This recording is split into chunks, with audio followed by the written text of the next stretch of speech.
Welcome to World History. Today we're going to talk about the rise of Islam and some of the early Islamic empires.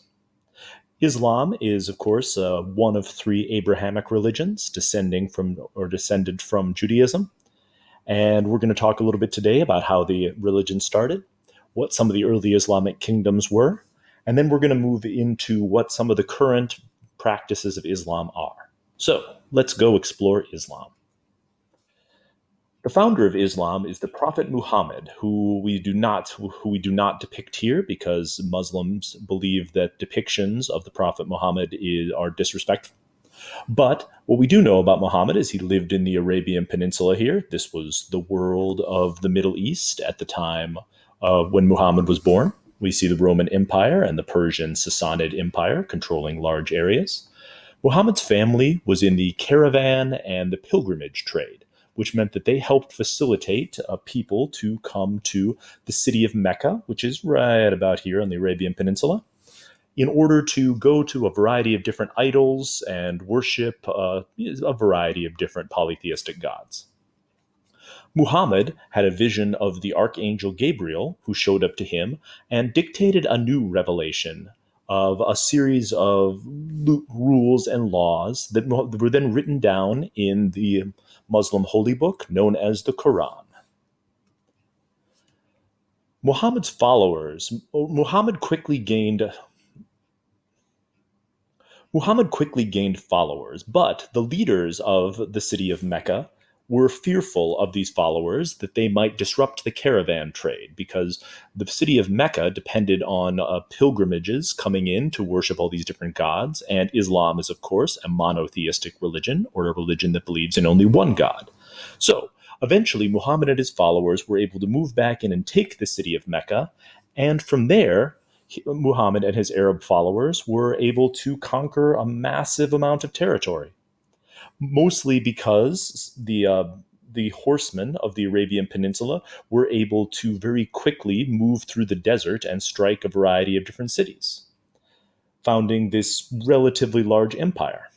In fact, the only thing that really effectively stopped the Arab conquest, which was able to conquer all of the Persian Sassanid Empire, was the city of Constantinople held, specifically these massive fortifications known as the Theodosian Walls, and this super cool invention called Greek fire, which is this liquid fire, sort of like pre-napalm, that the Romans were able to use to fend off the Muhammad's followers. So the conquest quickly took over a lot of area, a lot of land, but it was stymied by the still existing Roman Empire. One of the most profound or important ideas in Islam is the Ummah. So I'm going to give you a moment here to pause and take this in. But clearly part of our lesson for today is going to be focused on the concept of the Ummah, or the fellowship of believers. The first Muslim empire was known as the Umayyad Caliphate, which managed to conquer all of this territory on this map. So as you can see, huge amount of territory, going all the way up and conquering Spain, and all the way into what is today Pakistan and India. So significant amounts of territory, because they were able to incorporate in so many of their different subject peoples, and because Islam preached a vision of toleration that a lot of people found very appealing. We also got significant trade routes and post roads throughout the empire, connecting it together. And Arabic culture and language became dominant in a lot of these areas, and still Arabic is the main language spoken throughout the majority of the Muslim world. The Umayyad Caliphate fell apart because of the succession struggle. As empires often do, they couldn't agree on who was going to be the next leader, and so each of the leaders broke off a piece of the empire. And it also created the first religious schism, or break within Islam, the break between the Sunni and the Shia sects of Islam. The idea was, or the dispute was, over who should take over the empire after the death of Muhammad. So the people who today see themselves as Sunni believe that Abu Bakr was rightly chosen as the caliph. He was one of Muhammad's generals and administrators. Whereas the Muslims who believe in Shia, believe that every ruler of the Muslim world must be descended directly from Muhammad, and they thought his son-in-law, Ali, should take over the caliphate instead. Today, the divide is, somewhat is pretty important, with 93% of Muslims in the world being Sunni and 16% being Shia. But this is an issue that we're going to come back to later in this course. So we don't need to get into modern issues between Sunni and Shia. The next massive Muslim empire was centered around Baghdad, and it was led by the Abbasid family. The Abbasids took over and displaced the Umayyads and created almost as large of an empire as you can see here. Although a number of other, the Umayyads still controlled Spain, and there were a number of other Muslim kingdoms not under the Abbasid rule. The Abbasids also warred repeatedly with Byzantium, but were unable to conquer Constantinople. And their expansion was stopped in the west with a war with the Tang dynasty in China, which we talked about a couple days ago. The Battle of Talas was won by the Abbasids, but the cost was high enough that the Abbasids weren't able to expand westward, but it did stop the Chinese, or sorry. The Battle of Talas was incredibly important because it stopped the Tang dynasty expanding westward, and it was costly enough for the Abbasids that they were no longer able to expand east, so it established this sort of border in what we call Transoxiana. The battle was also important because a number of administrators from the Tang dynasty were captured, and they gave the secret of paper making to the Abbasid dynasty. So the technology of paper came into the Muslim world, which you don't think of paper as being like a super important invention, but try to imagine passing information from one person to another without paper. It's more or less impossible. Under the Abbasid dynasty, Islam had a golden age. The most famous ruler of this golden age was Harun al-Rashid, right here from 766 to 809 CE.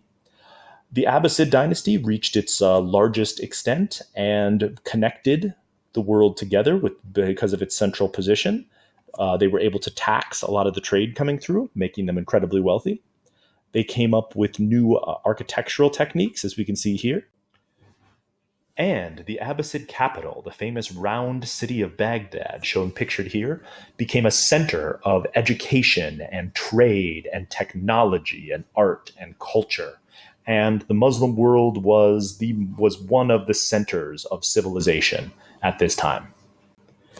Some of the pieces of technological growth coming out of the Muslim Abbasid Empire was, of course, paper making, spread through the Muslim world and eventually got to Europe about 600 years later. They wrote some of the first medicine textbooks or medical textbooks that were ever written. And so medicine improved significantly because of the Abbasids. And navigation improved significantly with the creation of the astrolabe and compasses in order to allow people to find their bearings more easily. And the famous lateen sail was invented by the Muslims. These triangular sails allow you to catch the wind from a variety of different angles, making it much more difficult for ships to be becalmed and stranded at sea, which of course was disastrous for sailors. The last piece is the 5 pillars of Islam. It took hundreds of years for Islam to develop into a sort of formalized religion, just the same way that any religion would. But these 5 pillars are the most central pieces of Islam. And so the five pillars of Islam are as follows. Islam is a monotheistic religion. There is only one God, and belief in that one God is the first pillar of Islam. The second pillar of Islam is prayer. Muslims should pray 5 times a day at specific intervals, and they should face towards Mecca when they pray to show the importance of the holy city. Muslims should fast during the holy month of Ramadan, which is a month that moves around. It's based off of the Muslim lunar calendar. And so during the month of Ramadan, Muslims should fast during the day to again show their devotion and dedication to God. And the 4th pillar is Muslims should support the poor and give money to those less fortunate. And the fifth pillar is all Muslims that are able to should at some point take a pilgrimage or Hajj to Mecca in order to visit the holy city and perform a ritual in which they walk around in a circle around this holiest of sites, which is supposedly the place where Abraham's house was. So, five pillars of Islam.